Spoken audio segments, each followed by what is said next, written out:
भगवद गीता का तीसरा अध्याय श्लोक नंबर 42 और 43वां। इंद्रियाणि पराहिनाहुरादे धर्मबद्धे परमने मनस्मनस्तु परा बुद्धि बुद्धि पुरस्कृत एवं बुद्धि पर बुद्धवान संस्तम भात्यात्मना जाहि संतु महाबोह काम रूपा दुरासनम। इनका हिंदी अर्थ है, इंद्रियों पर प्रकाश का व्यापक तथा सूक्ष्म कहते हैं। इंद्रियों पर मन है, मन से भी पर है बुद्धि, जो बुद्धि से भी पर है वह इस तरह बुद्धि से पर को जानकर अपने द्वारा अपने आप को वश में हे महाभोग काम रूप दुर्वय शत्रु को मार डाल।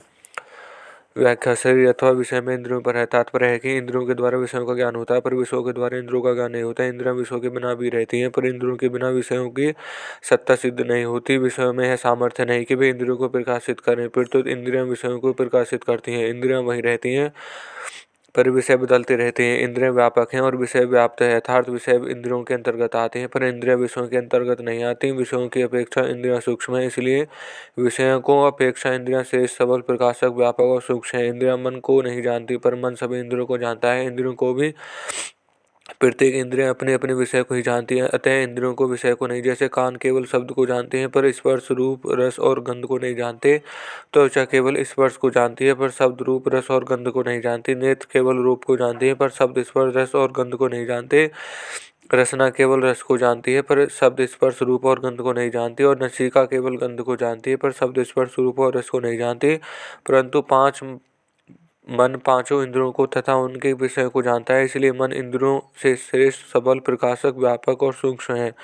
मन बुद्धि को नहीं जानता, पर बुद्धि मन को जानती है। मन कैसा है, शांत है या व्याकुल, ठीक है या बेठीक, इत्यादि बातों को बुद्धि जानती है।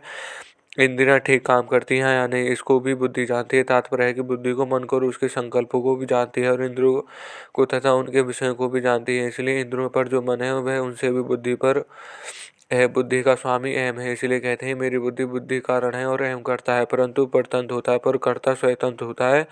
पर अहम में जो जड़ अंश है उसमें काम रहता है। जड़ अंश में तादात्म्य होने के कारण वह काम स्वरूप में रहता है। वास्तव में अहम में काम रहता है, क्योंकि वह भोगों की इच्छा करता है और सुख दुख का भोक्ता बनता है। भोक्ता, भोग और भोग्य, इन तीनों सजायता है। इन तीनों सजायत ना होने से भक्तों में भोग्य की कामना या आकर्षण हो नहीं सकता।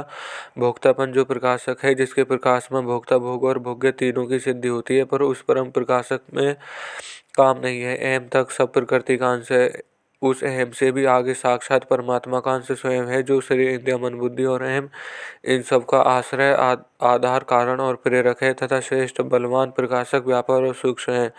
जड़ का अंश भी सुख दुख रूप परिणित होता है, अर्थात सुख दुख रूप विकृति जड़ में ही होती है, चेतन विकृति नहीं है। फिर तो चेतन विकृति ज्ञाता है, परंतु इसमें तादमस्य होने से सुख दुख का भोक्ता चेतन ही बनता है, अर्थात चेतन ही सुखी दुखी होता है। केवल जड़ में सुखी दुखी होना नहीं बनता। तात्पर्य है कि यह में जो जड़ अंश है उसके साथ तादात्म्य कर लेने से चेतन भी अपने आप को मैं भोगता हूँ ऐसा मान लेता है। परमात्मा तत्व का साक्षात्कार होते ही रस बुद्धि निर्गत हो जाती है। ऐसे ऐसे पद भोक्ता बने हुए अहम का वाचक है, और जो भोक्ता बने निर्लिप्त तत्व है उस परमात्मा का वाचक परम पद है। उसको ज्ञान से रस अर्थात काम निर्वृत्त हो जाता है। कारण है कि सुख के लिए ही कामना होती है और स्वरूप सहज सुख रूप, इसलिए परमात्मा का साक्षात होने से काम सर्वदा और सर्वथा मिट जाता है। मार्मिक बात, स्थूल रूप शरीर विषय है, इंद्रियां बहिकरण है और मन बुद्धि अंतकरण है। स्थूल इंद्रियां पर है तथा इंद्रियों पर बुद्धि है। बुद्धि भी अहम है जो करता है, उस अहम में काम अर्थात लौकिक इच्छा रहती है। अपनी सत्ता अर्थात अपना स्वरूप चेतन निर्विकार और सतचिंत आनंद रूप है। जब वह जड़ के साथ तादात्म्य कर लेता है तब वह अहम उत्पन्न होता है, स्वरूप कर्ता बन जाता है। इस प्रकार कर्ता में एक जड़ अंश होता है और एक चेतन अंश। जड़ अंश की मुख्यता से संसार की तरफ से और चेतन अंश की मुख्यता से परमात्मा की तरफ से आकर्षण होता है। तात्पर्य है कि उसमें जड़ अंश की प्रधानता से लौकिक इच्छाएं रहती हैं और चेतन अंश की प्रधानता से परमार्थ की इच्छा रहती है। जड़ अंश मिटने वाला है, इसलिए लौकिक इच्छाएं मिटने वाली हैं, और चेतन अंश सदा रहने वाला है, इसलिए परमार्थ की इच्छा पूरी होने वाली है। इसलिए लौकिक इच्छाओं की निवृत्ति और परमार्थ की इच्छा छूटने की इच्छा स्वरूप भूत की जिज्ञासा और भगवान प्राप्ति में की पूर्ति होती है। लौकिक इच्छा उत्पन्न होती है पर टिक नहीं सकती, परंतु परमार्थ की इच्छा दब सकती है पर मिट नहीं सकती। कारण है कि लौकिक इच्छाएं अवास्तविक और परमार्थों की इच्छा वास्तविक है। इसलिए साधक को ना तो लौकिक इच्छाओं की पूर्ति का आशा रखनी चाहिए और न परमार्थ की इच्छा की पूर्ति से निराश ही होना चाहिए। वस्तु तो मूल में इच्छा एक ही है जो अपने अंश परमात्मा की, परंतु जड़ के संबंध से इस इच्छा से दो भेद हैं और मनुष्य अपनी वास्तविक इच्छा की पूर्ति परिवर्तनशील द्वारा के इच्छाएं करने लगता है जो उसकी भूल है। कारण है कि लौकिक इच्छाएं परधर्म और परमार्थ की इच्छा स्वधर्म है, परंतु साधकों में लौकिक और परमात्मा की दोनों इच्छाएं रहने से द्वंद्व पैदा हो जाता है। द्वंद्व होने से साधक में भजन ध्यान सत्संग आदि के समय तो परमार्थ की इच्छा जागृत रहती है, पर अन्य अन्य समय में उसकी परमार्थिक इच्छा दब जाती है, लौकिक इच्छाएं उत्पन्न हो जाती है। लौकिक इच्छाओं में रहते हुए साधक में साधन करने का एक निश्चय स्थिर नहीं रहता। परमार्थ की इच्छा जागृत हुए बिना साधक की उन्नति नहीं होती। जब साधक का एकमात्र परमात्मा प्राप्ति करने का दृढ़ निश्चय उद्देश्य होता है, तब वह द्वंद्व मिट जाता है और साधक को एक परमार्थ की इच्छा ही प्रबल रहती है। एक ही परमार्थ की इच्छा प्रबल रहने से साधक सुगमता पूर्वक परमात्मा प्राप्ति कर लेता है। इसलिए लौकिक और परमार्थ की इच्छा का द्वंद्व मिटाना साधक के लिए बहुत आवश्यक है। शुद्ध स्वरूप में अपने अंशी परमात्मा को स्वतः एक आकर्षण या रुचि विद्यमान रहती है, जिसको प्रेम कहते हैं।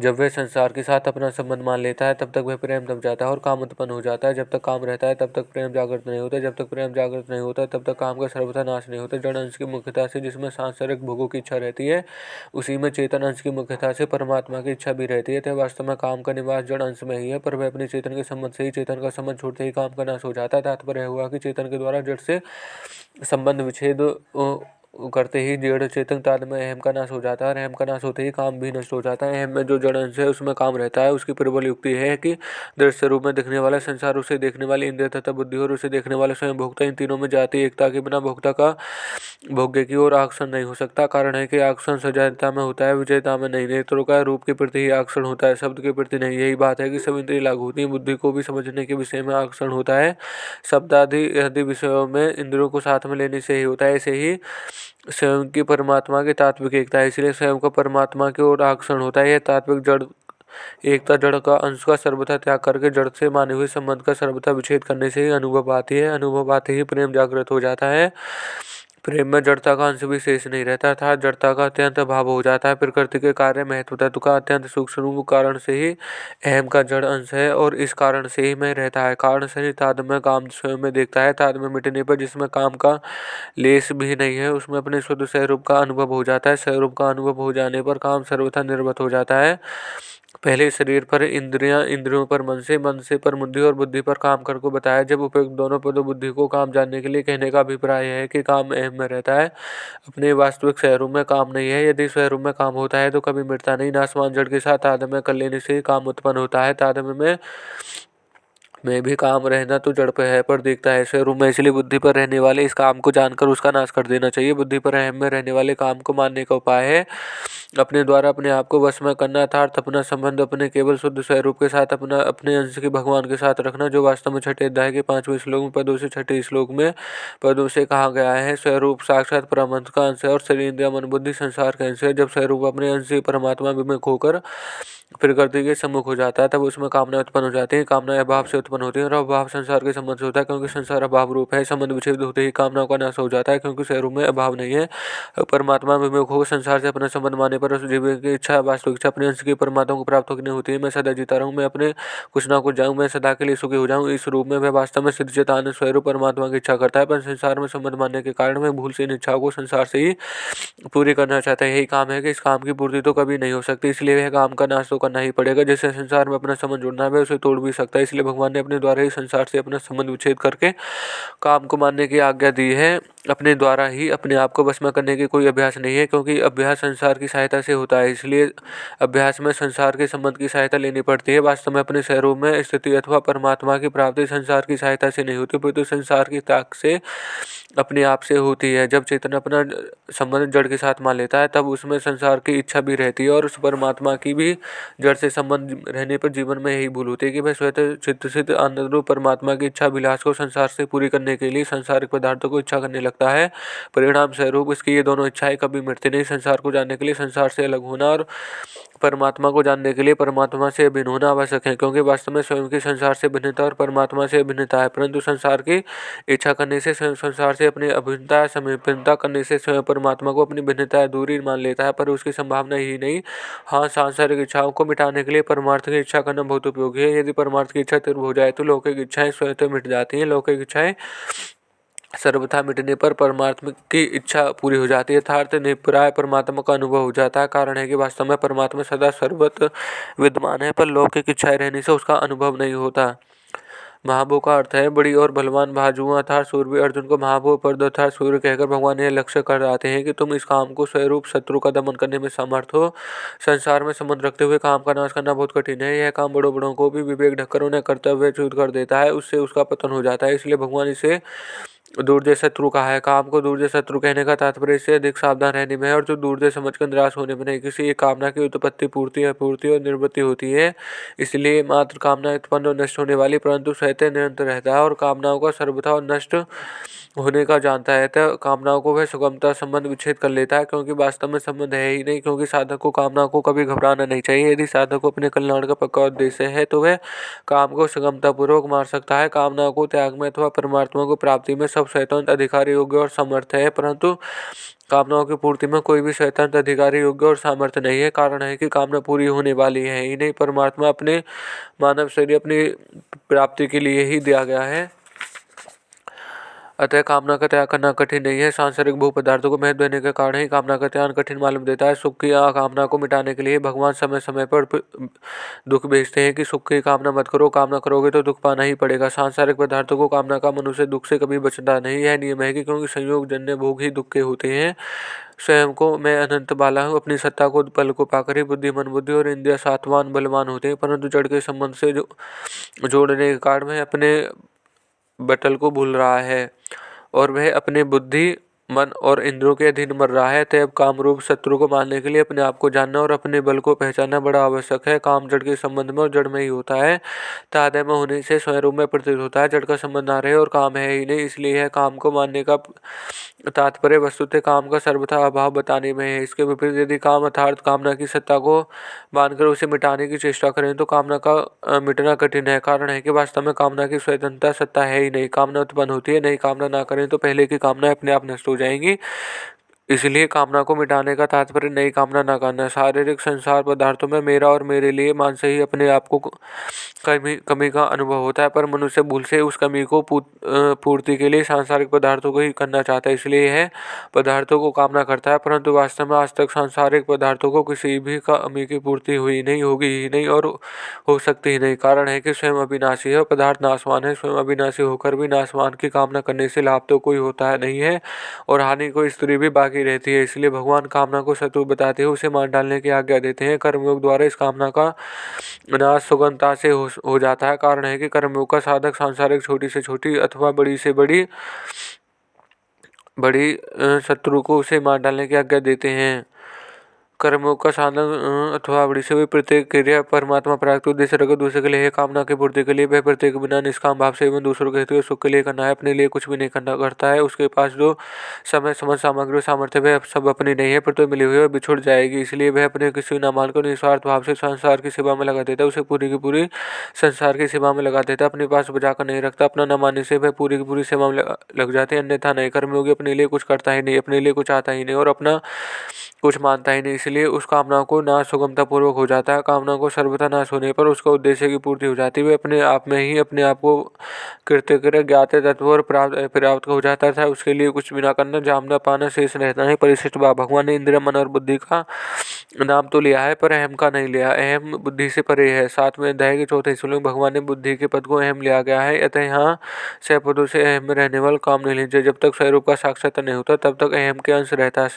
स्वरूप का साक्षात्कार होने पर इसके लिए अहम नहीं रहता। सुख तो है स्वरूप में, पर सुख के कारण मनुष्य की जड़ता को सत्ता और महत्ता देकर अपने आप को सुख चाहता है। जब तक जड़ता का संबंध तब तक है, तब तक जड़ता से सर्वथा संबंध विच्छेद होने पर प्रेम होता है। काम अपने में है, अपने में होने से हमें अपने लिए बाधक होता है। अगर यह अपने में ना हो तो ना हम दूसरे की क्या बाधा डालेंगे। अपने में काम होने की स्वयं सुखी दुखी होता, करता भोगता और वास्तविक दृष्टि देखा जाए तो वह अपने हुए माना हुआ, अपने में नहीं, तभी तो यह मिटता है। अतः काम को अपने पर माना हुआ है। अहम में रहने वाली चीजें मनुष्य को अपने मान लेते, अपने को अहम माना हुआ और उसमें अहम रहता है। जब तक अहम है तब तक अहम जाति का आकर्षण होता, काम होता है और अहम नहीं रहता तब तक स्वयं की जाति का आकर्षण अथवा प्रेम होता है। काम में संसार की तरफ और प्रेम में परमात्मा की तरफ आकर्षण होता है। संपूर्ण त्रिलोकी अनंत ब्राह्मण विषय अपनी विषय इंद्रियों के एक देश में इंद्रिया मन के एक देश में है, मन बुद्धि के एक देश में, बुद्धि अहम के एक देश में है और अहम चेतन में एक देश में है। अतः चेतन अहंतमान है,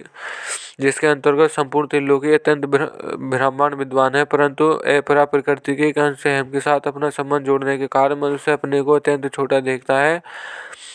ओम तथा श्री भगवान ब्रह्म युद्ध के कर्मयोगी नामा तीर्थ। इस प्रकार तत्सत भगवान ने उद्धार पूर्वक ब्रह्म विद्या और योग शब्द से योग पुरुष श्री कृष्ण सम्मान में कर्मयोग नामक तीसरा अध्याय पूर्ण हुआ। इस तीसरे अध्याय का नाम कर्मयोग है, क्योंकि कर्मयोग जितना विषाद वर्णन इस तीसरे अध्याय में उतना गीता के अन्य अध्यायों में नहीं है। इस अध्याय में अथ तृतीयोध्याय के 3 अर्जुन वाच्य प्रतो 5 से 42 और पुष्टि के 53। इस प्रकार संपूर्ण पदों का योग 566 है। इस अध्याय के अर्थात तृतीयोध्याय के 7 अनुसार पादिक 26 श्लोक 1336 और पुष्प में 45 अक्षर है। इस प्रकार संपूर्ण अक्षरों का योग 1452 है। इस अध्याय के सभी श्लोक 32 अक्षरों के हैं। तीसरा, इस अध्याय में 4 वाचे हैं, 2 अर्जुन वाचे और 2 श्री भगवान वाचे। तीसरे अध्याय में प्रत्युक्त छंद। इस अध्याय में 43वें श्लोक में पहले और 47वें श्लोक में प्रथम चरण तथा 11वें श्लोक में तृतीय चरण रग में प्रत्युक्त होने, 5वें श्लोक तथा प्रथम चरण में नगन प्रत्युक्त नाविलुप्त, 19वें 26वें और 35वें प्रथम चरण अथवा 8वें और 31वें श्लोक में तृतीय चरण में भगन प्रत्युक्त होने से भी प्रबला और 7वें श्लोक के प्रथम चरण में नगन और तृतीय चरण में रगड़ प्रत्युक्त होने से संकीर्ण विलुप्त संज्ञा वाले छंद है। शेष 33वें श्लोक ठीक पथा व अनुपष्ट छंद के लक्षणों से युक्त है। और यह अध्याय और श्लोक दोनों आज समाप्त होते हैं।